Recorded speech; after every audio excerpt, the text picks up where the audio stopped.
it's JANG here from jangbricks.com with a look at a Lego City set from 2012. It comes with 748 pieces and it's called The Mine.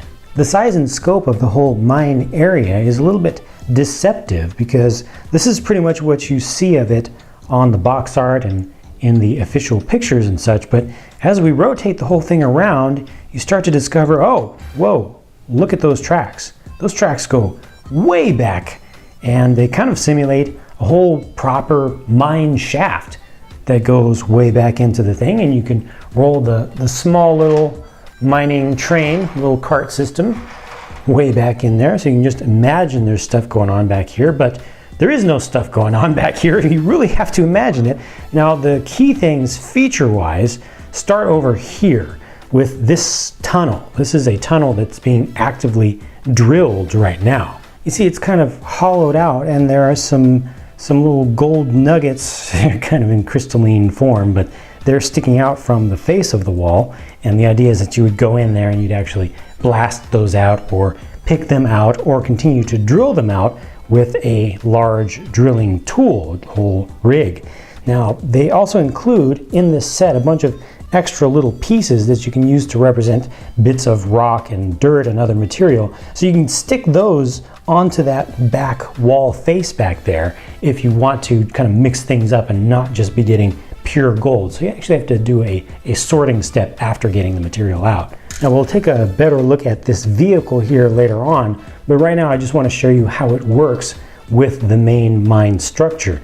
You can spin the drilling end of this and actually remove stuff. You have to kind of put some real pressure behind it, but if you get this thing spinning enough, eventually, especially if you don't put things on there quite as hard as I did. There we go. Now we're knocking some stuff off. You really have to work at it, but you can see I just got one piece of gold kind of off there. Really helps to have less things on there or to not push them on as hard as I did, but you can do some realistic drilling action and actually remove some material from there. Now up above you've got a crane and you've got a little bit of a conveyor belt set up.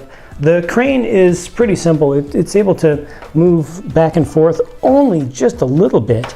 The angle of the main boom is fixed. You can't go up and down, so you can't bring the bucket in closer to you or make it go farther away. It has a very nice, simple little two-digit system here, which will really pick stuff up. You can see it's got teeth that interlock. The cab section does swing around 360 degrees, though if you get a little bit too close over on this side, the knob will kind of get in the way, but you know, this thing is pretty effective. You can open this up to put a minifigure in there. Has two control sticks, has a little light up on top as well as a warning light.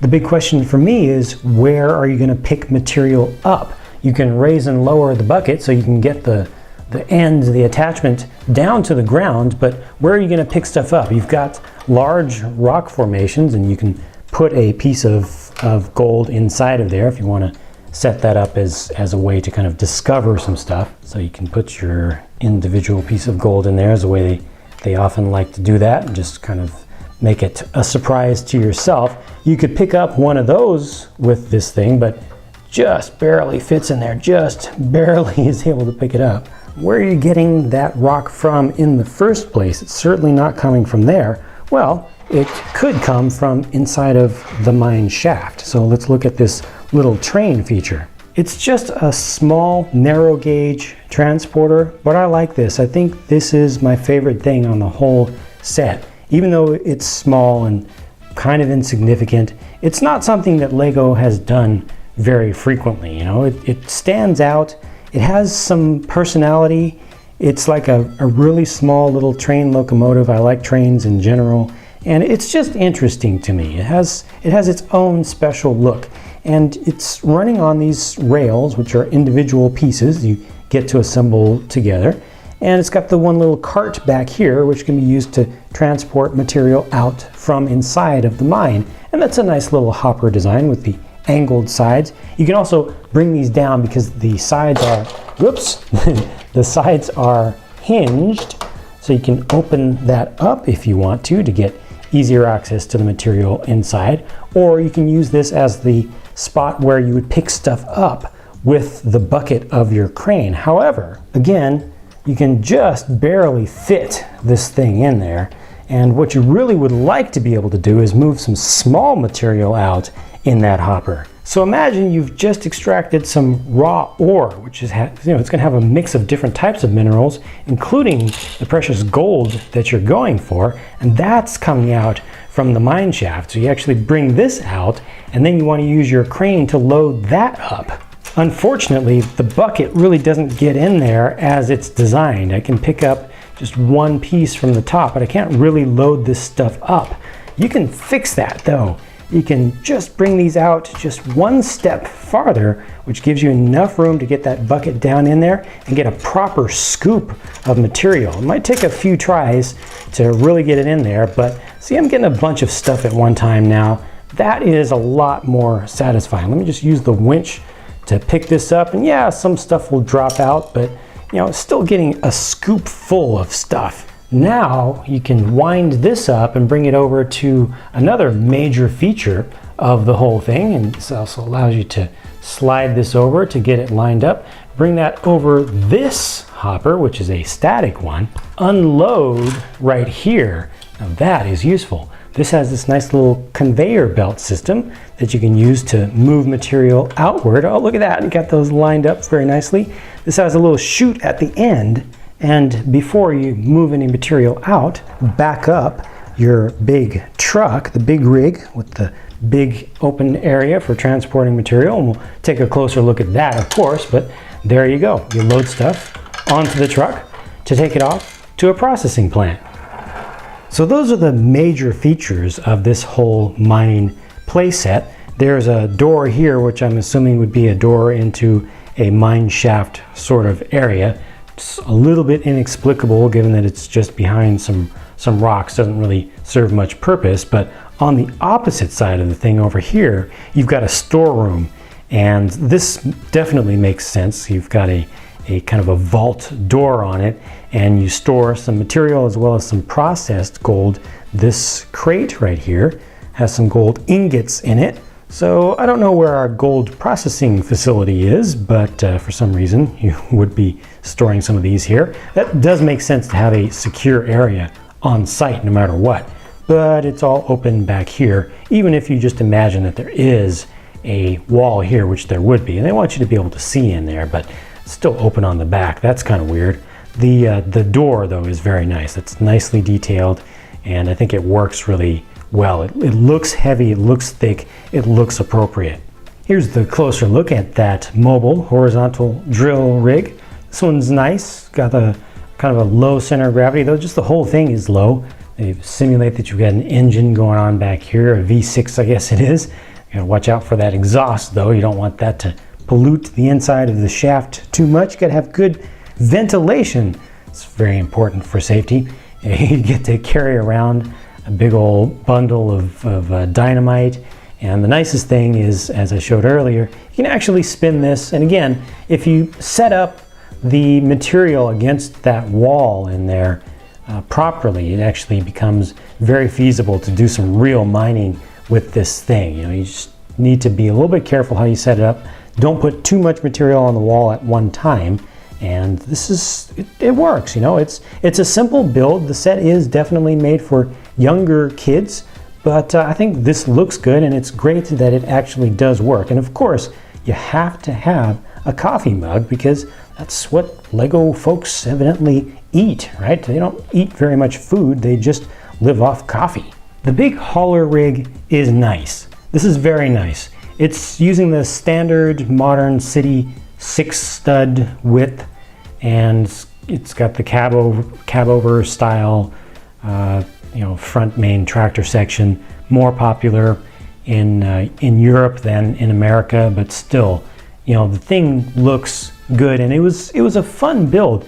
Small piece count, but different from the norm for how you build stuff for city sets, and it ends up with some nice looking details. I like the ridging that comes up with the combination of the tiles on the outside and things. This is actually a tipper box back here, so it's able to dump, so it's got an opening tailgate that hinges upward, and the whole thing is able to tip upwards. It is hinged, so we can bring that way up to dump whatever load is inside of there. It's interesting how they connected things. No, again, definitely not the norm. They've connected down at the bottom using a ball joint. It's definitely not the norm for their builds for rigs.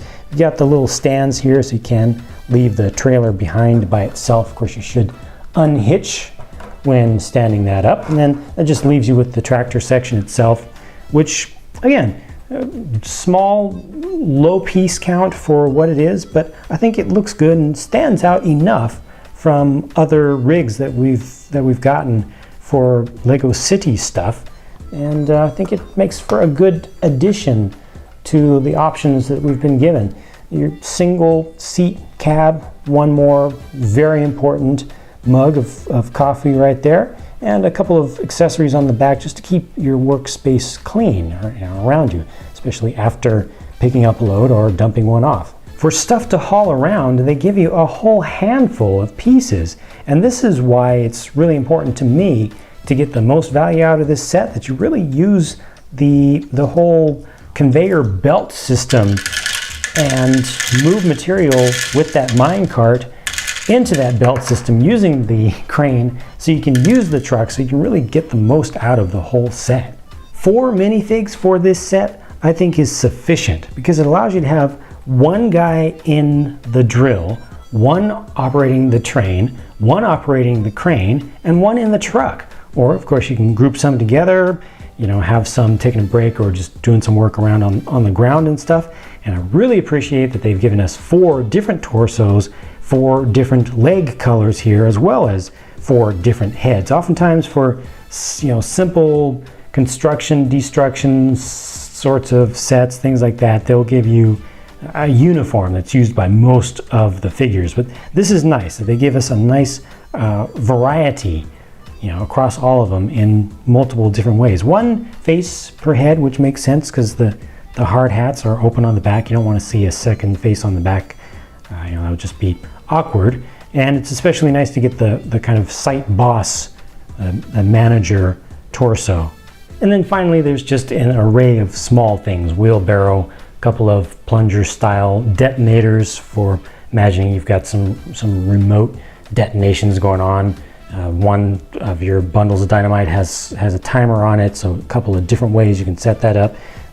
Most fun thing about these is you can actually press them down. You can put your minifigure on here and push the thing down, so it has a little bit of realistic action to it. That's pretty cool.